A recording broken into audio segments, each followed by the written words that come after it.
Você que anda causando problemas na igreja, calúnias na igreja, fofoca na igreja, rebelião na igreja, compra e não paga só porque é seu irmão, chega atrasado do emprego só porque o patrão é crente, brinca com o sentimento dos outros, brinca com a namorada dos outros, brinca com a noiva dos outros, brinca com o casamento dos outros, tenta tocar nos filhos dos outros, você não herdará o reino, nem Deus quer tudo no reino dele. Por que eu tenho que querer tudo na minha vida? A partir do versículo 1: ousa algum de vós, tendo algum negócio contra outro, ir a juízo perante os injustos e não perante os santos? Não sabeis vós que os santos hão de julgar o mundo? Se o mundo deve ser julgado por vós, sois porventura indignos de julgar as coisas mínimas? Não sabeis vós que havemos de julgar os anjos, quanto mais as coisas pertencentes a esta vida? Então, se tiverdes negócios em juízo pertencentes a esta vida, pondes na cadeira aos que são de menos estima na igreja. Para vos envergonhar o digo: não há, pois, entre vós sábios, nem mesmo um, que possa julgar entre seus irmãos? Mas o irmão vai a juízo com o irmão, e isso perante infiéis. Na verdade, é já realmente uma falta entre vós terdes demandas uns contra os outros. Por que não sofreis antes a injustiça? Por que não sofreis antes o dano? Mas vós mesmos fazeis a injustiça e fazeis o dano, e isso aos irmãos. Não sabeis que os injustos não hão de herdar o reino de Deus? Não erreis. Nem os devassos, nem os idólatras, nem os adúlteros, nem os efeminados, nem os sodomitas, nem os ladrões, nem os avarentos, nem os bêbados, nem os maldizentes, nem os roubadores herdarão o reino de Deus. E é o que alguns têm sido, mas haveis sido lavados, santificados, haveis sido justificados em nome do Senhor Jesus e pelo Espírito do nosso Deus. Amém. Ficou bem distante da Bíblia, eu prefiro então ser um pedestal. Podeis assentar, por gentileza.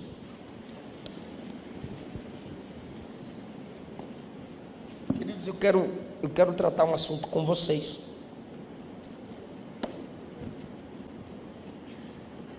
Pertinente ao tempo em que vivemos. Eu sou pastor auxiliar ali em Goiânia, no campo central. É um campo que é a primeira Assembleia de Deus que abriu em Goiânia. E é central porque a sede fica no centro. Nós, através desse ministério, temos tido algumas experiências difíceis, complexas, ruins na igreja. Porque a igreja é feita de pessoas. Mas isso não é de agora. E há textos na Bíblia que parece que a gente evita, porque revelam-nos. Revelam nossas dificuldades, nossas limitações. E se a gente meditar nesses textos, nossa consciência pesa, porque na maioria das vezes nós queremos resolver as coisas ao nosso modo, de um jeito mais fácil, ou simplesmente olhamos e dizemos: o problema não é meu, a igreja tem pastor. Quando o problema é meu, quando o problema é do meu irmão e diz respeito a mim, eu não tomo uma decisão, mas eu prefiro deixar a vida levar. E assim, a espiritualidade da igreja onde congrego, da minha vida com Deus, vai sendo afetada pela falta de sabedoria entre nós. Capítulo 6, Paulo está dizendo que alguns irmãos dentro da igreja, que é cheia de dons, estavam levando uns aos outros perante autoridades ímpias para julgar alguma causa entre eles. Dá a entender que são questões financeiras. E essa desavença não pôde ser resolvida entre esses irmãos, mas necessitaram da intervenção de ímpios. Então, dois crentes quem sabe cheios do Espírito Santo. Havia casos em que os tribunais, no tempo de Paulo, podiam ter mais de 1000 membros. Alguns tribunais chegavam até 6.000 membros. E casos de crentes, casos esses que poderiam terem sido resolvidos por conselhos internos, estão sendo levados perante ímpios para que a inteligência dos ímpios solucione o problema de modo que um perca e o outro ganhe.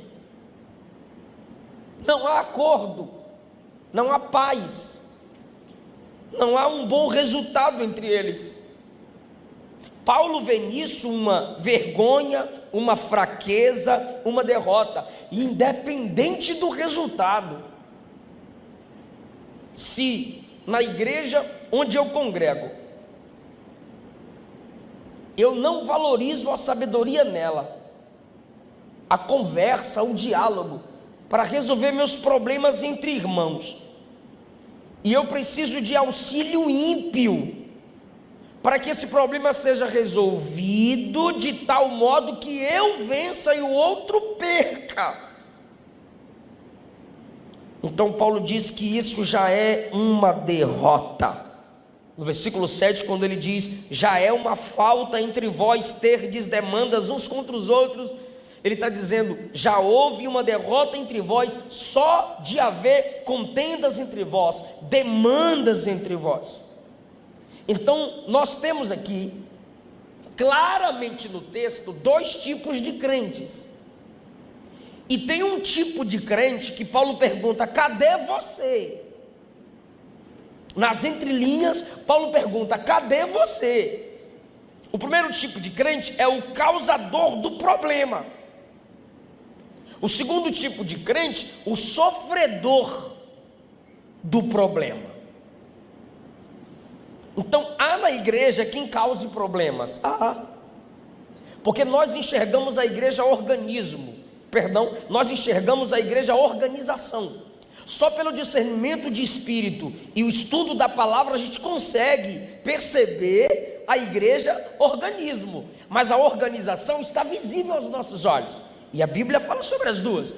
Jesus disse, eu edificarei a minha igreja, igreja militante, organismo, minha igreja. Agora, quando você chega em Atos e nas cartas, você vê Paulo dizendo, igrejas já são organizações locais. Então, eu tenho uma visão de organização, organismo pela experiência que temos. A maioria de nós não conseguimos enxergar, muitas vezes, mesmo a gente sabendo o que é a igreja organismo, a gente suplanta o organismo pela organização. A gente tem dificuldade para entender que o organismo é o povo invisível aos nossos olhos, universal em toda a terra. Deus tem os seus em todo o canto, e as organizações precisam cooperar para o bem-estar do organismo. Então a igreja como organização, é claro que ela tem problemas. Por quê? Porque existem pessoas problemáticas que a cada dia estão sendo tratadas. Então, quem sofreu o problema disse, então, já que a gente não resolve, você não me paga, a gente não se dá bem, eu não concordo com você, você não concorda comigo, você me ofendeu e eu ofendo você, vamos para a justiça. E um de nós vai para a cadeia, um de nós vai ter que abrir mão de tudo para pagar o que deve. Mas são 2 irmãos, é isso que pega. Sendo 2 irmãos, a igreja sente. Sendo 2 irmãos, influencia no culto. Então Paulo mostra algumas coisas para nós que eu quero dividir com vocês. Mas vem comigo primeiro sobre esses 2 tipos de crentes, os que causam problema e os sofredores. O que Paulo fala aos que estão sofrendo, ele diz assim, é uma ousadia, é uma audácia, é ir além do limite, você levar seu problema com seu irmão a injustos e não perante santos. Versículo 1. Versículo 2: levarmos nossas demandas e nossos, se puder colocar retorno para mim, eu agradeço. Levar nossas demandas, nossos problemas, para que ímpios ajudem na solução, é a igreja não reconhecer a sua posição. Versículo 2: não sabeis que os santos hão de julgar o mundo? Se o mundo deve ser julgado por vós, sois porventura indignos de julgar as coisas mínimas? Paulo está dizendo que naquela igreja os irmãos estavam tendo contendas por coisas banais, coisas que uma ligação pode resolver, uma reunião pode resolver, uma conversa A2, A3 pode resolver, mas é preferível guardar a mágoa, fazer grupinhos, dar indiretas, selecionar o tipo de culto que vai. Então, se vocês não julgam coisas mínimas, será que não é porque vocês se esqueceram da posição que vocês têm em Deus? Diz Paulo, nós vamos julgar o mundo, e no 3 ele diz, nós vamos julgar os anjos. No juízo final, o mundo e os anjos caídos serão julgados, lançados no lago de fogo, e a igreja ao lado de Cristo como testemunha. É a posição que o Senhor nos colocou. No versículo 4 Paulo diz, se tiverdes negócios em juízo pertencente a esta vida, vocês estão dando honra a quem é de menos estima na igreja. Colocar os ímpios, ou ouvir os ímpios, para a solução de nossos problemas, é desonrar quem na igreja tem honra, e honrar quem na igreja não tem. O camarada pode ser o juiz que for, o advogado que for, o promotor que for, mas se é ímpio, ele tem menos estima na igreja. A igreja precisa ouvir mais quem tem a sabedoria de Deus, a instrução de Deus, pelas experiências, sofrimentos na vida e o conhecimento bíblico para lhes aconselhar, do que as instruções mundanas. Alguém até me perguntou esses dias, eu lembrei aqui, pastor, o que eu faço de primeiro? Psicologia ou teologia? Na realidade eu queria fazer os dois. Eu disse, meu filho, faça a teologia primeiro, tenha uma base bíblica primeiro, para você conseguir conciliar um conhecimento extra lá na frente. Então aqui nós temos pessoas com conhecimentos externos, mundanos, mas que quando se trata de problemas espirituais, eclesiásticos, entre nós, não conseguem enxergar com a visão do amor, com a visão bíblica ou da conciliação. Aí no versículo 5 Paulo diz algo que me confronta: para vos envergonhar digo, não há entre vós um sábio, nem mesmo um, que possa julgar entre seus irmãos, só um. Esse é o terceiro tipo de crente que há na igreja. E pelo texto eu posso afirmar, são crentes neutros. É uma pergunta retórica de Paulo. Cadê os sábios entre vós? Cadê os experientes entre vós? Cadê quem já sofreu na vida? Quem estudou para ser bênção aos seus irmãos? Há uma classe de pregadores em nossa geração que lê Bíblia para tentar dissecar Deus e abrir portas de agendas, mas não conseguem ser bênção em suas igrejas locais.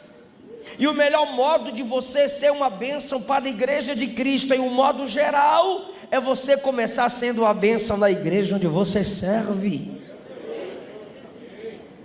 Então, para que estudar? Para que aprender? Para que fazer parte de tantos projetos, de tantos seminários?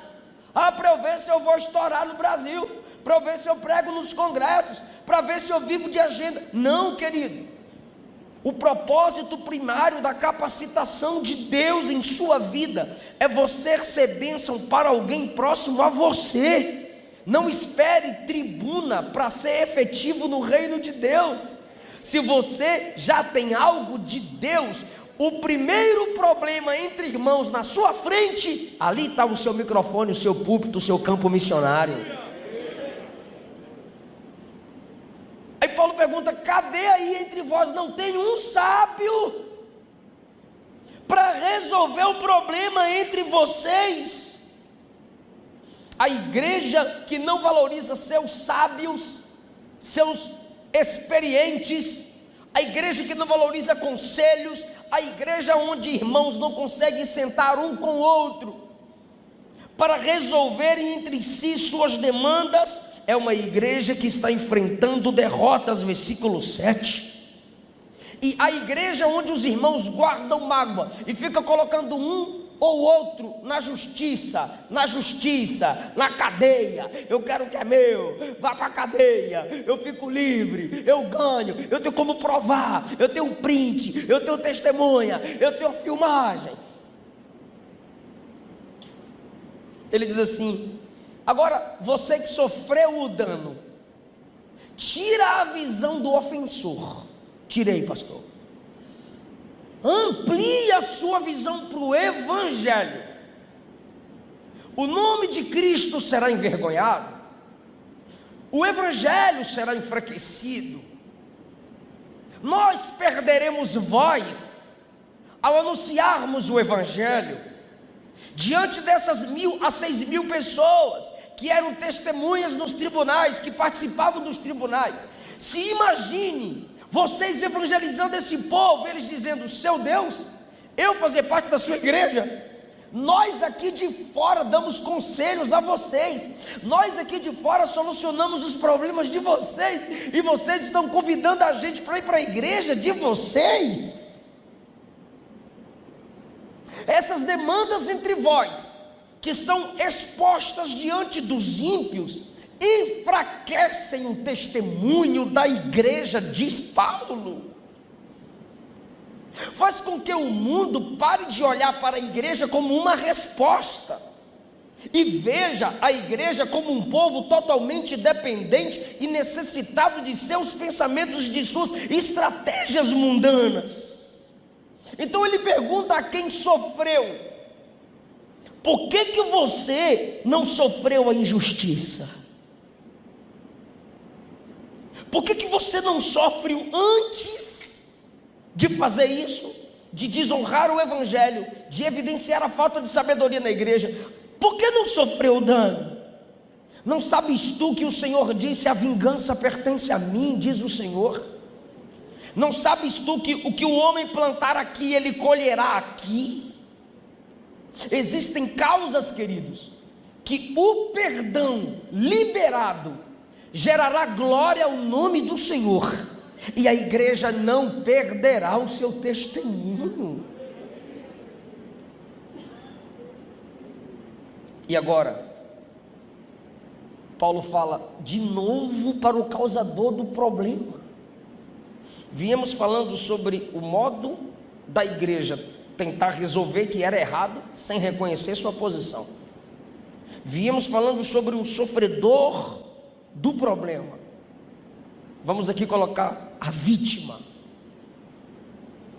Olha o que Paulo diz no versículo 8: mas vós mesmos fazeis a injustiça e fazeis o dano aos vossos irmãos. No 7 ele pergunta ao ofendido: por que você não sofre a injustiça? Por que você não sofre o dano? Vai envergonhar o nome do Senhor? Então não continua com esse projeto. Vai envergonhar o nome do Senhor? Então não avança com esse plano. Esse é o sofredor. Só que Paulo olha para o causador do problema e diz: fazeis a injustiça, fazeis o dano, e isso aos irmãos. Entenda, pelo amor de Deus, é um texto que está tratando de demandas entre irmãos. Ímpios não podem fazer o que quiserem, porque a igreja é formada de cidadãos. Agora, nós como irmãos, a gente precisa andar mais uma milha. A gente precisa estender a misericórdia, a benignidade, para não enfraquecermos o testemunho de Deus. 9, ele diz: você que é injusto, você que é causador de problema, não sabeis que os injustos não herdarão o reino de Deus?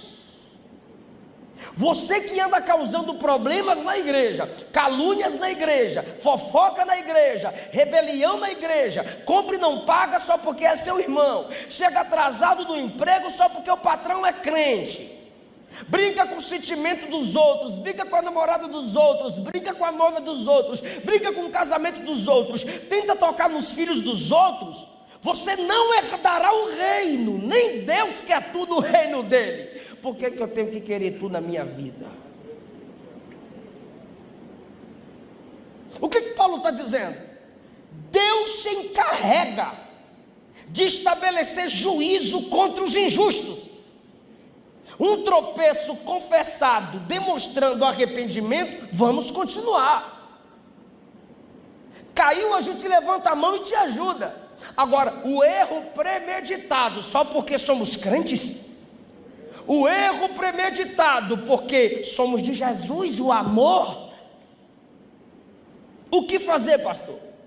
Você pode estar me perguntando, porque primeiro eu disse, sofro dano, é o que Paulo instrui aos irmãos.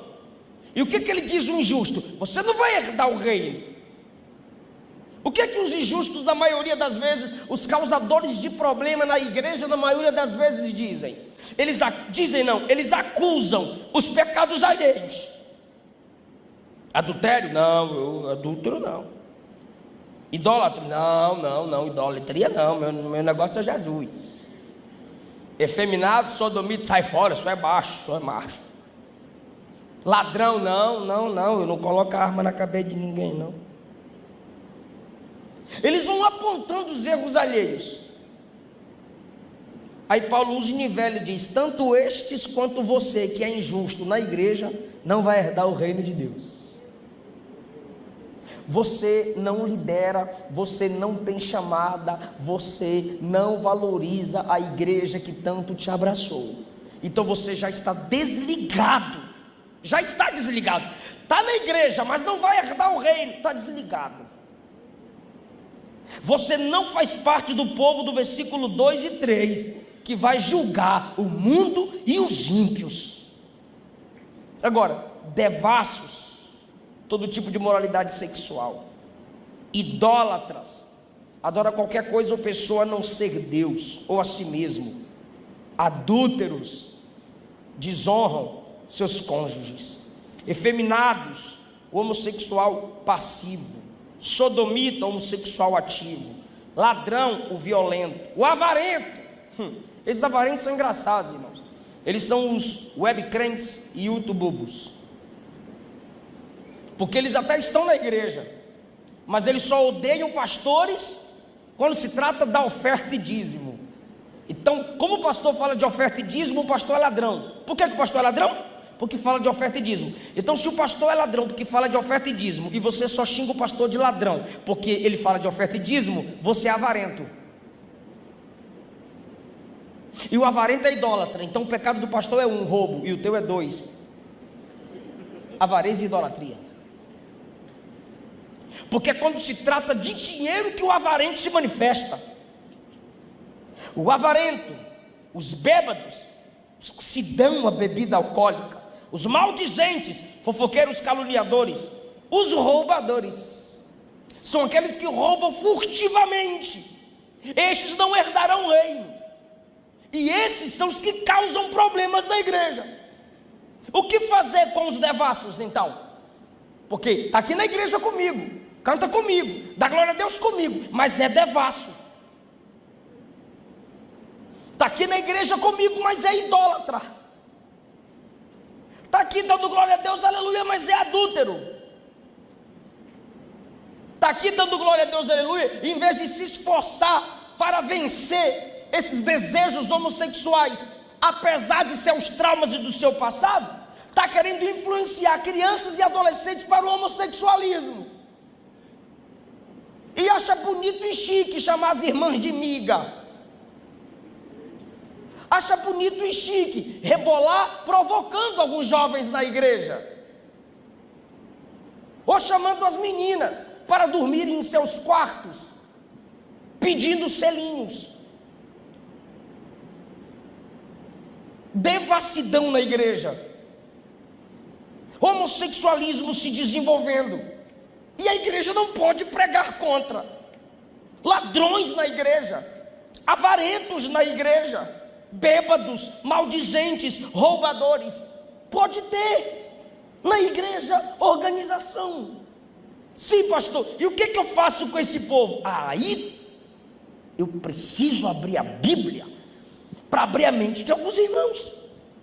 Por quê? Temos dois problemas. O primeiro problema é o crente neutro. Jesus vai fazer, Jesus vai falar. Aí vem a pregação e ele diz: fala Deus. Não, fala você. Cadê a sabedoria entre nós? Pastor, esse tipo de gente no versículo 10, se continua praticando os mesmos erros, podemos levá-lo à justiça? Podemos. Mas pastor, o texto diz que não. Como que o texto diz que não? Vamos explicar quando não e quando sim. Mas deixa eu falar com os neutros primeiro. Porque os neutros na igreja são aqueles éticos. Eles passam pelos irmãos e perguntam assim, cheios de seminário, estudam, lê Bíblia e tal, tem ética. Aí passa pelos irmãos, tudo bem, tem 3. Aí o tudo bem aqui vai dizer tudo bem, o outro tudo bem vai dizer tudo bem, o terceiro pode dizer tá nada bem. E aí você volta para dar atenção aos 3? Ou você vai bater a mãozinha no ombro e dizer, vou orar por você? Se você pergunta a alguém se vai tudo bem, mas não está disposto a fazer nada para solucionar o problema dessa pessoa, se ela disser que não vai tudo bem, você é hipócrita. Não, pastor, mas eu só pergunto se vai tudo bem por educação. Então você é um hipócrita educado.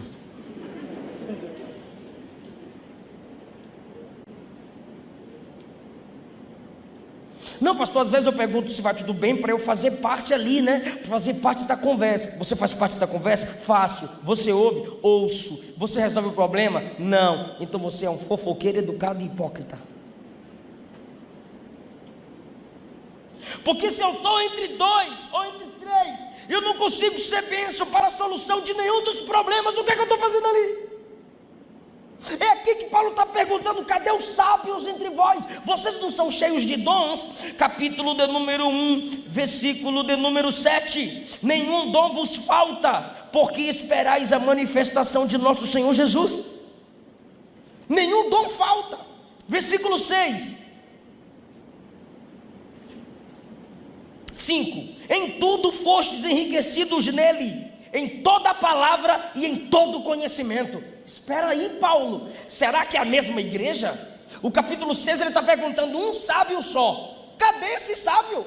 Porque no capítulo 1, irmão, ele disse assim, ó, em tudo fostes enriquecidos nele, em toda a palavra e em todo o conhecimento. No versículo 7 ele diz assim, não falta nenhum dom entre vós, enquanto esperais a manifestação do Senhor. Então peraí, a igreja no versículo 5 é enriquecida nos dons, é enriquecida em conhecimento enquanto está conectada em Cristo. Cadê o conhecimento e a sabedoria do capítulo 1 no capítulo 6 para resolver problemas entre irmãos? Ou se desligaram de Cristo, ou os sábios desviaram, ou não procuraram os sábios, ou não procuraram os conselheiros.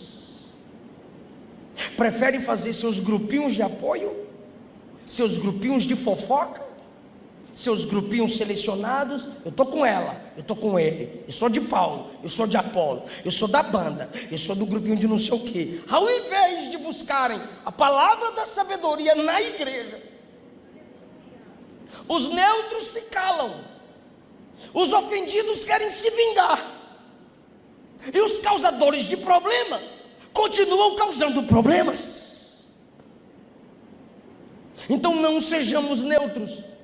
O Espírito Santo está falando a alguém, não seja neutro. Se chegou ao teu conhecimento, você tem a graça para solucionar, você tem a graça para dialogar. Faz alguma coisa, mete a mão no bolso, liga para alguém, Chama alguém mais experiente do que você, mas não deixe esse problema continuar, em nome de Jesus. Vamos sarar nossa igreja, vamos sarar nosso povo. Então, queridos, se eu fui ofendido, eu vou precisar de um sábio entre eu e o ofensor. Se eu sou um sábio na igreja, que tenho o dom, então eu preciso entrar na causa, me intrometer. Ah, se Davi não se intrometesse, ah, se Jesus não se intrometesse, ah, se Paulo não se intrometesse, cadê os sábios entre vós? Então, peraí, irmão, a gente tem que evitar um pouco de espiritualizar tudo, porque tem o crente espiritual e tem o espiritualista. Negócio de prometer que vai orar, que vai orar, que vai orar, não funciona. Temos que falar. Nós temos um livro que fala, somos cheios do Espírito que fala, nós somos a voz do que clama. Sabe o que é isso? Você não é a voz que clama, você é a voz do que clama. Todo mundo aqui é eco, desde que repita o que está nas Escrituras Sagradas, e assim nós vamos ajudando uns aos outros. Eles tinham o dom, está no capítulo 1. No capítulo 12, quando Paulo vai tratar sobre o uso dos dons, olha como Paulo começa falando dos dons. 1 Coríntios capítulo 12, a partir do 8, olha só. A um pelo Espírito é dada a palavra da sabedoria, a outro pelo mesmo Espírito a palavra da ciência. De novo, é por isso que Paulo pergunta: não tem um sábio aí? Só tem gente do manto, do manalaia, do redefly, da marcha, do aviãozinho, do helicóptero, que é ok, aleluia, glória a Deus, mas cadê o sábio? Cadê o conselheiro? Cadê o expositor? Porque tem o que quebra tudo, mas cadê o que arruma tudo?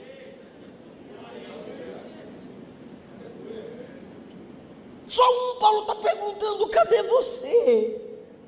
Então, em nome de Jesus, não seja neutro, não seja cavador de abismo. Eu sabia, eu concordo com tu, não é que tu está certa? Aí depois houve a outra: ah, ela não contou essa parte, ela só contou a parte dela. Mas menina, como é que ela fala um negócio desse de você? E você fica ouvindo os dois, e não senta entre ambos para ser um instrumento de solução.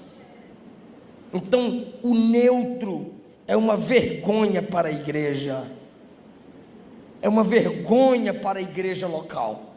Então, que nessa escola você seja capacitado a perdoar, que nessa escola você seja capacitado a não ser neutro, a ser bênção de Deus na igreja onde você congrega. Agora, o que eu faço, pastor, com quem vive na prática?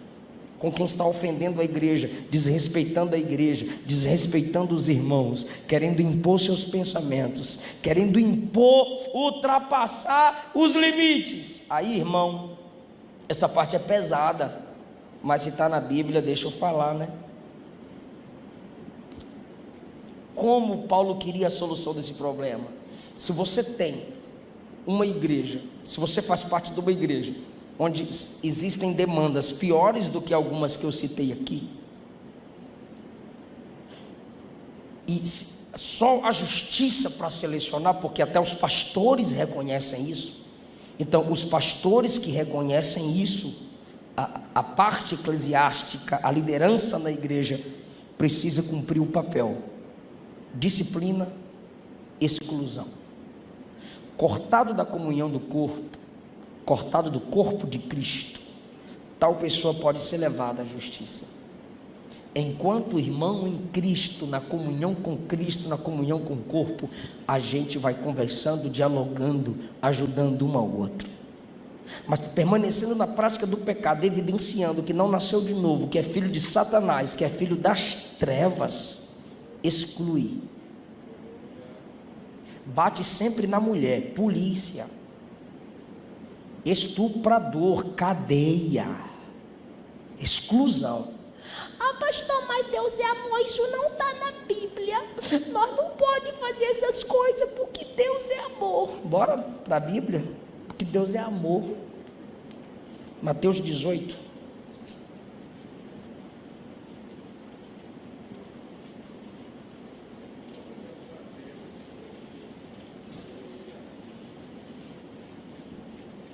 Como a gente começa a resolvê-los? Versículo 15: se teu irmão pecar contra ti, vai e repreende-o entre ti e ele só.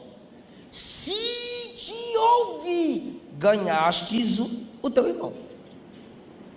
16: mas se não te ouvir, leva ainda contigo 1 ou 2, para que pela boca de 2 ou 3 testemunhas toda a palavra seja confirmada. Já não quis te ouvir, então você leva 2 ou 3 testemunhas. 17: e se não as escutar as testemunhas que estão te auxiliando, dize-o à igreja.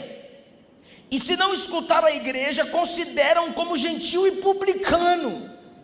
O que é o gentil? Alguém fora da aliança. O que é o publicano? O traidor. Em verdade vos digo, o que ligardes na terra será ligado no céu, o que desligardes na terra também será desligado no céu. É aí que a gente chega num versículo que a gente isola. E tem pastores que usam esse versículo para justificar seu fracasso ministerial, mas não é. O versículo 19 diz: se 2 de vós concordarem na terra acerca de qualquer coisa que pedirem, isto lhes será feito por meu Pai que está nos céus. Jesus está instruindo aos apóstolos, autoridades na igreja. Os pastores têm tal autoridade. Decidem se passará a igreja ou o conselho eclesiástico que representa a igreja resolve o problema. Onde estiverem 2 ou 3 reunidos em meu nome, ali eu estarei no meio deles. O que é esse 2 ou 3 reunidos no nome dele que ele estará no meio de nós? É quando a igreja se reúne para resolver problemas. É quando 2 ou 3 irmãos se sentam para resolver demandas, ou quando o corpo eclesiástico se reúne para excluir quem não se arrependeu de seus pecados e continuam causadores de problemas na igreja. É difícil dar glória a Deus, né? Misericórdia, mas é da glória a Deus por exclusão. Aí Pedro diz assim no 21: até quantas vezes pecará meu irmão contra mim? É só os outros que pecam contra ele, é o ofendido, ele nunca peca contra ninguém. Até quando meu irmão pecará contra mim? Meu irmão. Então a gente é irmão em Cristo, a gente está lutando, está confessando, está justificando, está pedindo um tempo, eu vou te pagar, eu vou trabalhar para te pagar, porque tem os irmãos folgados, pede dinheiro dos outros, compra fiado e não quer pagar. Não, mas vende o que tem, paga o que deve e viva do resto. Fica devendo dos outros e fica ostentando restaurante, carrão, paga o que tu deve primeiro, depois tu tira a foto do restaurante que tu quiser, coma ovo, mas paga o açougueiro que te vendeu as picanhas. Agora, sendo meu irmão, vamos avante. Sendo meu irmão que se humilhou, confessou, buscou ajuda, quer acertar o problema, vamos avante. Agora, quer brincar com a graça? Vir cantar, dançar e pregar hipergraça? Vai dar certo? Não. Na igreja de Deus, não. Mais um texto eu quero ler com vocês, para a gente encerrar. Mateus capítulo 13.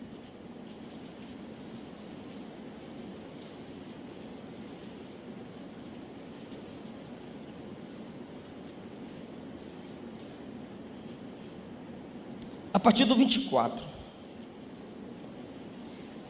o reino dos céus é semelhante ao homem que semeia boa semente no seu campo. Mas dormindo os homens, veio o seu inimigo e semeou o joio no meio do trigo e se retirou. Eu gostaria da ajuda de vocês, por favor, diga o joio no meio do trigo. Joio no meio do trigo. Aí quando eu falo de disciplina ou exclusão, quando eu digo assim algumas mensagens meio que o povo me xinga que só graça, quando eu digo tchau, Aí alguém fica dizendo, não, isso não é evangelho, isso não é igreja, porque nunca leram João 6 e 1 Coríntios capítulo 5, nunca leram. Aí irmão diz assim, não pastor, tem que crescer. Joio e trigo na igreja é normal. Não é não. Pastor, joio e trigo na igreja tem que crescer junto. Não tem não.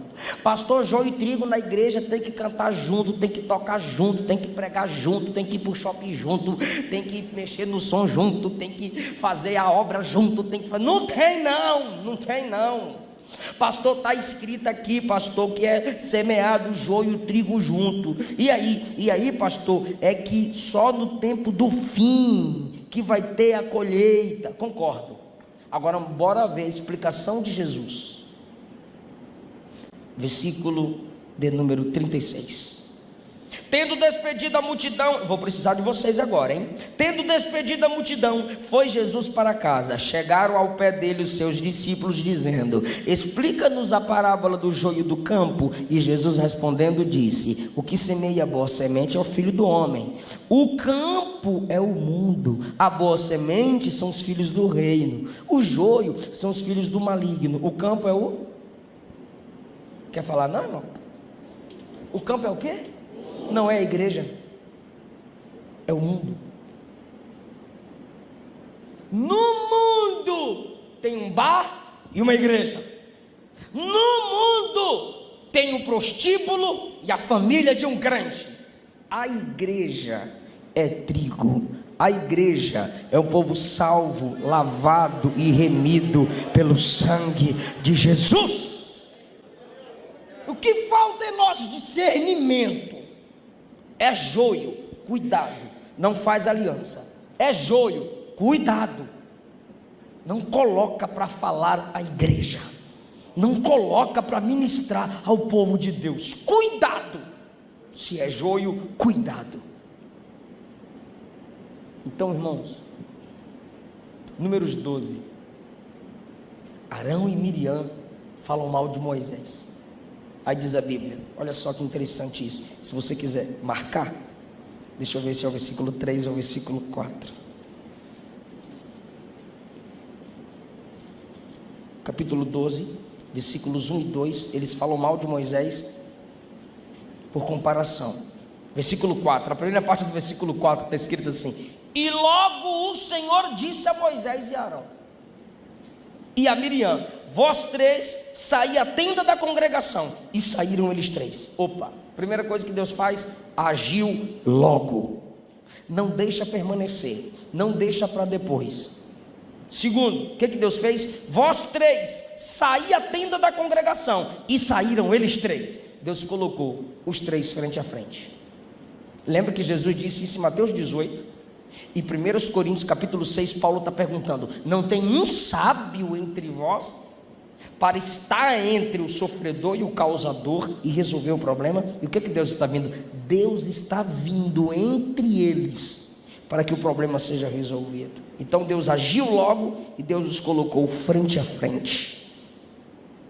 Quando Deus agiu logo e os colocou frente a frente, houve a disciplina, houve o juízo. Miriam é disciplinada. Essa Miriam que foi disciplinada, no versículo 15, foi fechada fora do arraial. Se ela não aceita tal disciplina com humildade, morreria. Porque Arão lá na frente morre. Deus tira sua capa sacerdotal, sua indumentária sacerdotal, e ele morre. Então por que Deus fere Miriam aqui e não fere Arão? Porque Miriam começou a conversa da desonra contra a sua liderança. Só depois de 7 dias é que o povo de Deus partiu e tomou Miriam consigo, levando-a na trajetória. Então o que Deus fez aqui? Agiu logo, colocou os três frente a frente, disciplinou quem precisou ser disciplinada. Como ela aceitou a disciplina, ela foi resgatada para o lugar da comunhão. E a igreja ficou parada 7 dias. Então, enquanto nós não resolvermos nossas demandas, nossos problemas, nossas mágoas, estamos correndo um grande risco de fazer a igreja atrasar na sua caminhada. Mas em nome de Jesus, irmãos, somos sábios em Cristo para resolvermos nossas demandas. Quando Jesus estava dormindo e a tempestade assolava, Jesus levantou e fez algo interessante: vento, eu te repreendo, mar, acalme. Então haverão situações que pessoas terão que ser repreendidas, vaza da minha vida, e outras pessoas serão simplesmente acalmadas. São estratégias que Deus dará à sua igreja, Deus dará aos seus líderes. Querido, essa interpretação precisa ser guardada na minha alma. Eu vou dar uma chance, nós daremos chance, porque nós somos o povo da misericórdia, mas a igreja precisa ser cuidada, ser tratada. Ela tem a liderança para isso, tem o corpo eclesiástico para isso. Então vamos orar a cada dia para que Deus dê sabedoria aos nossos líderes, e nossas demandas entre nós, se precisarmos do auxílio, vamos clamar, mas não deixe que os ímpios tenham a última palavra sobre nós. Fiquemos de pé, em nome do Senhor Jesus. Senhor Jesus, eu preguei a sua palavra onde há verdades que precisam ser ditas. Haverá um tempo que o Senhor fará a separação completa. Haverá um tempo que a diferença total será revelada. Mas se os sinais estiverem diante de nossos olhos, se nós tivermos evidências de que pessoas estão brincando com a sua igreja, com seus dons, com a sua graça, e fazendo parte do nosso círculo, nós precisamos chamá-los à exortação. E se continuarem desrespeitando nossa igreja, nossos pastores, eles precisam ser afastados de nós. E assim nós vamos cooperando para que os trigos sejam a cada dia evidenciados e os joios afastados, apesar de sabermos que só no tempo do fim, é que serão expostos e tirados do meio de nós. Mas enquanto o Senhor nos dá sabedoria, enquanto o Senhor nos instrui, nós não seremos enganados, ó Pai. Essa igreja continuará guardada, instruída e protegida pela sua mão, porque nessa tarde o Senhor dá sabedoria ao seu povo. Receba, mulher de Deus, sabedoria para resolver as demandas que te incomodam. Receba, homem de Deus, sabedoria para resolver as demandas que te incomodam.